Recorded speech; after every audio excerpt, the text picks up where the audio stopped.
think that a clique is a group of people that choose to spend time together, and it can be based on a lot of different factors. I think that, usually you have common interests, or you end up forming a clique because of necessity. I think that a lot of people end up stuck in cliques because of, that's who they're around, especially, your first year of college.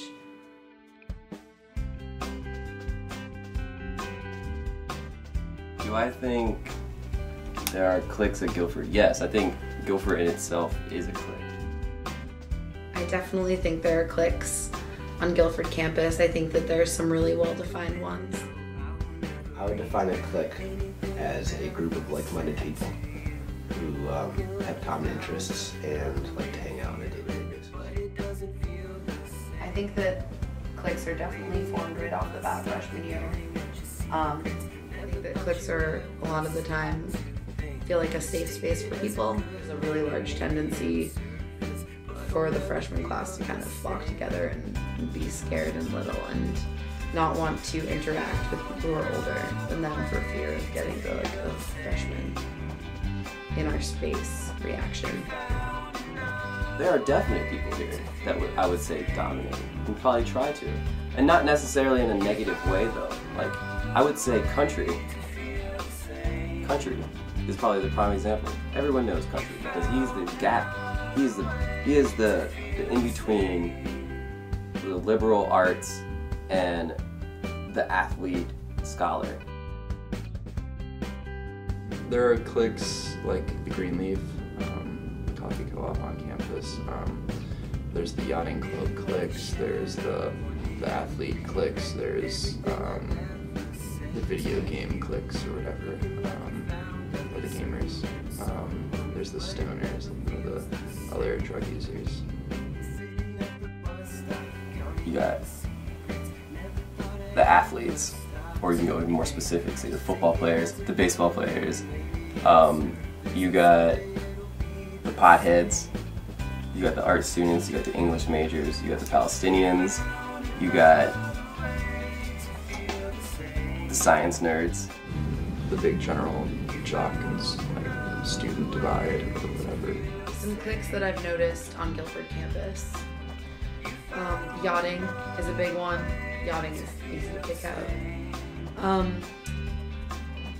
There's the QFS kids and the Greenleaf kids, which a lot of them are interchangeable. There's the various sports teams are cliques. There's kind of like the one athlete-student divide that everyone always talks about. So there's like the athlete clique, but within that there's cliques for depending on the sport they're in. You can definitely see the kids who do different art classes together. I would say that jumping around does not necessarily make you more desirable, because just because you're in a group, just because you're introducing yourself to a new clique doesn't mean that you're accepted. You know what I'm saying? But it definitely makes you more known. I'm in a lot of them.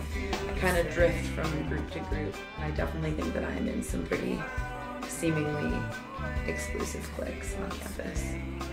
I work at the Greenleaf, so I spend a lot of time at the Greenleaf. I enjoy hanging out at the Greenleaf because it's a pretty calming and comforting environment.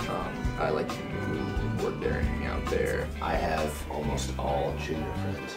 I think that cliques are definitely formed right off the bat freshman year. I think some of the things you go through freshman year definitely influence who you hang out with. Coming to Guilford, like, how am I gonna meet people? I always smoke weed, and that's how it happened for me for a certain degree. We had Kaiser House, and that was a huge thing because I feel like Kaiser House, when it was around, sort of got rid of cliques temporarily, because like anybody and everybody would be at Kaiser when there was a party. Athletes, non-athletes, stoners, like artsy people who might be stoners. Everybody would go up to Kaiser,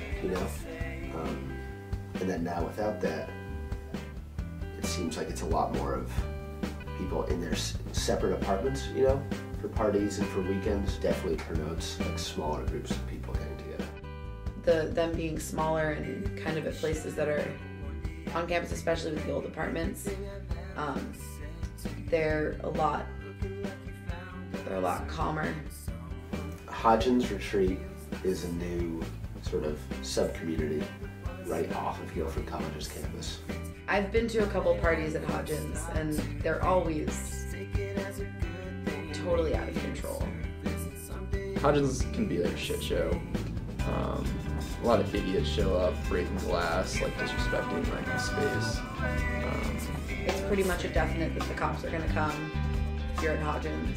I've been there for a few parties, and they seem very populated with underclassmen and with athletes. When you hear about what's going on a given weekend night, there's always something going on at Hodgins. And it's always the place that people tend to want to flock to because you know you're gonna see lots of people that you know. Personally, I don't really want to go there. It's not like a Kaiser where everyone really feels welcome.